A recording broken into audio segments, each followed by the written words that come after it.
Hai guys, welcome back to my YouTube channel Magdalena Tiurma. Apa kabar guys hari ini? Tiur berharap kita semua dalam keadaan baik-baik saja. Guys, udah lama banget Tiur gak bikin vlog. Dan hari ini Tiur pengen bikin vlog tentang sedikit cerita deh tentang perjalanan Tiur hingga hari ini. Guys, boleh lihat tuh latar belakangnya. Tiurnya bikin vlognya di kebun. Jadi Tiur tuh suka aja sama suasana alam gitu. Banyak pohon-pohon. Nah, di sini tuh banyak pohon pisang guys. Biar kasih liatin ya. Tuh. Ini tuh kayak pondok-pondok gitu guys. Jadi tempat kita istirahat kalau habis kerja. Seru deh pokoknya. Sejuk. Anginnya banyak banget guys.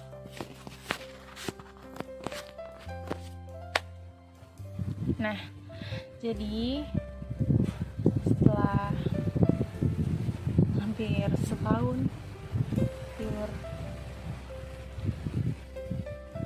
gagal SBMPTN yang ketiga kalinya, terus sebenarnya pengen bikin vlog dari kemarin tentang ini, tapi kayak Tiur lagi mikir kayak Tiur tuh malu gitu. Tapi apa sih yang dimaluin? Sebenarnya bukan malu sih, lebih ke gimana ya, Tiur tuh nggak pengen aja gitu cerita-cerita. Tapi nggak tahu kenapa dari itu Tiur keingat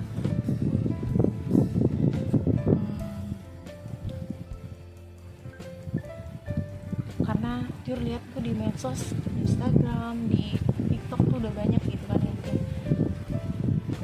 MPT, terus untuk daftar SBMPTN tuh rasanya kayak mana ya, keinget itu kayak sebenarnya sedih sih, karena tuh 3 tahun Tiur ngelewatin itu ya.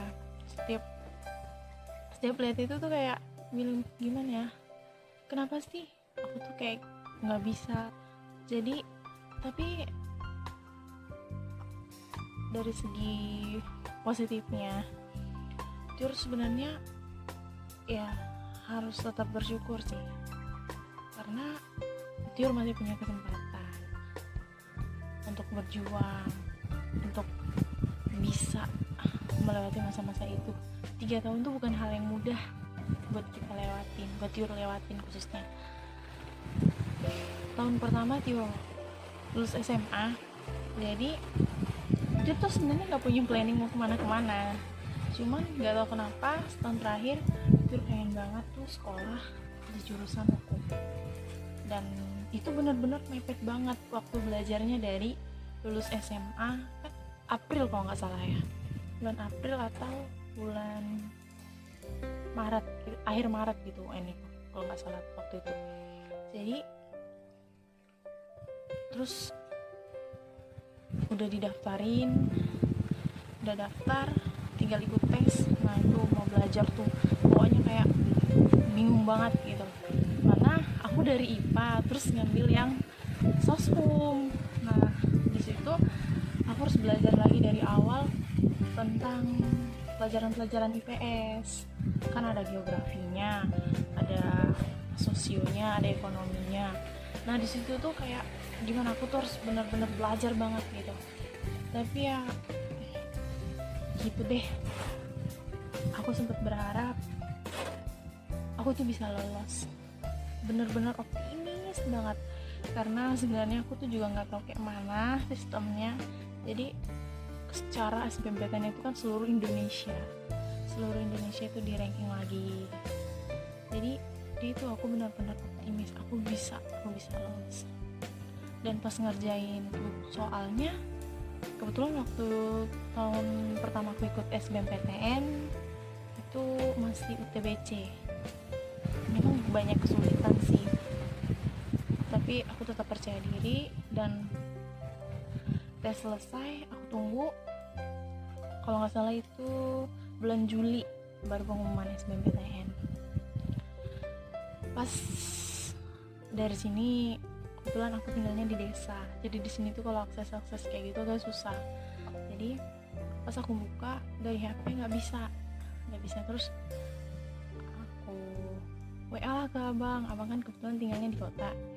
Jadi terus di WA kayak kirim lah gitu hasil kelulusannya gitu, kayak gimana hasil SBMPTN-nya. Terus bilang, nggak tahu kenapa pas lihat jangan patah semangat, katanya kayak gitu. Anda dengan nomor peserta sekian tidak lolos SBMPTN. Dan benar-benar di situ aku benar-benar down banget sih, down banget, karena aku sudah terlalu percaya, sudah terlalu optimis dengan diri aku sendiri. Aku pasti lolos, dan akhirnya ya di situ aku benar-benar menangis. Aku benar-benar kayak merasa aku tuh nggak bisa.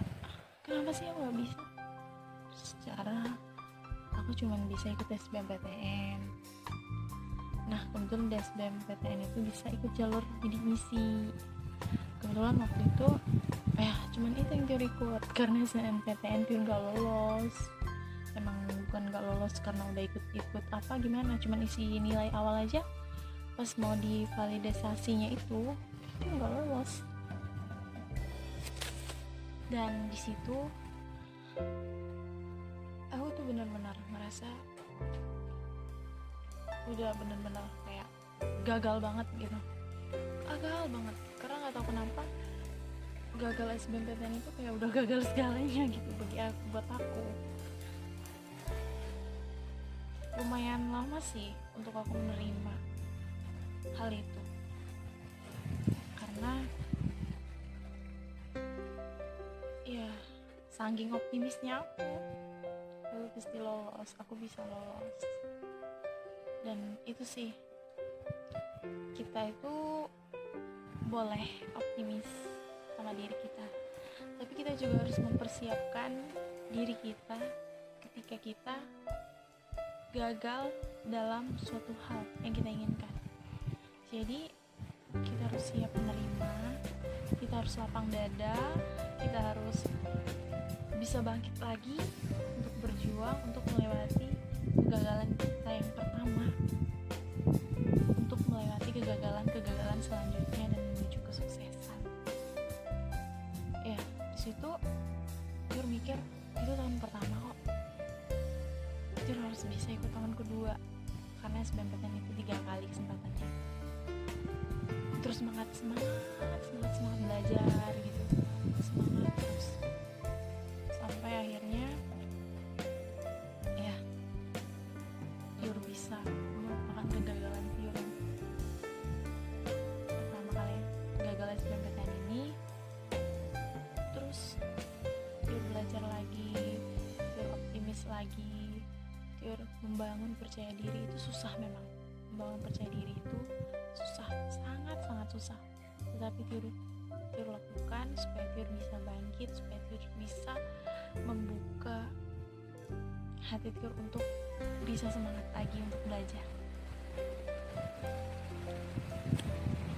Oh ya teman-teman,